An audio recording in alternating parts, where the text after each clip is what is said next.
Op 5 mei is Noorderwien weer aanwezig op het Bevrijdingsfestival. Dit keer als tweede hoofdpodium. En wij zitten op een prachtige locatie en wij gaan de hele dag Wartrock acts programmeren. Er zijn acts die weer bij elkaar komen en er zijn bekende acts die spelen zullen, dus het wordt een en al Wartrock reunie. 30 jaar verleden, 1988 ben ik begonnen met dit festival. Met twee maten van mij, ik had hier gewoon de namen nog te betekenen trouwens.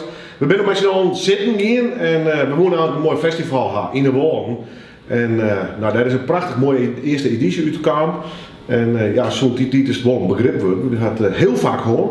En wij vonden het nog wel eens tijd waard om 30 jaar inderdaad het Wartrock gevoel maar weer eens op te herinneren. Maar dan de unieke sfeer van het festival. Het werkt letterlijk tussen de kei in. We krijgen boeten het dorp altijd.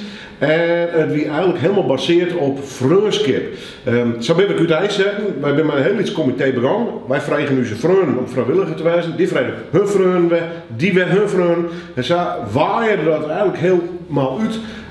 Mijn meester die uit heel Nederland kwam om mij te helpen om dat festival te organiseren. Later hadden we er nog een laag bij die en dat zijn al die vrijwilligers van sportverenigingen die mij helpen. Dus benam de sfeer en het idee erachter weer absoluut uniek. Nog altijd trouwens.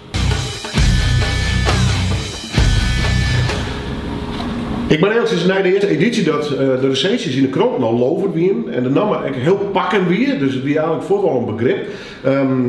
De echte namen, het echte Wartrock idee landelijk, maar ik internationaal kwam, doet Wartrock de metal programmering krijgen.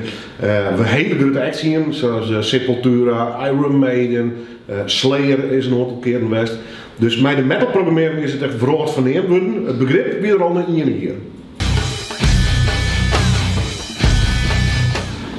Dus het is ook altijd heel persoonlijk, want voor mij het beste hier weer is 1988 het eerste hier. Alles weer frankenvrij, alles koeien. We een heel soort dingen vergeten, met een heel soort fouten maken in de organisatie. Maar wie wordt hier het elke hier van 200% gewoon van de lolste hier. En dat weer wordt mijn mooiste hier. Het hoogtepunt weer natuurlijk Iron Maiden. Gigantische show, grote trailers backstage, uitverkocht hoes. Alles kwam toen eigenlijk alles bij elkaar. Dus Iron Maiden het hoogtepunt en het mooiste hier weer het eerste hier. Er is een festival met zo'n unieke sfeer als Wartrock en dat komt weer om in 2018 en dat in Leeuwarden. Ik zie jullie dan.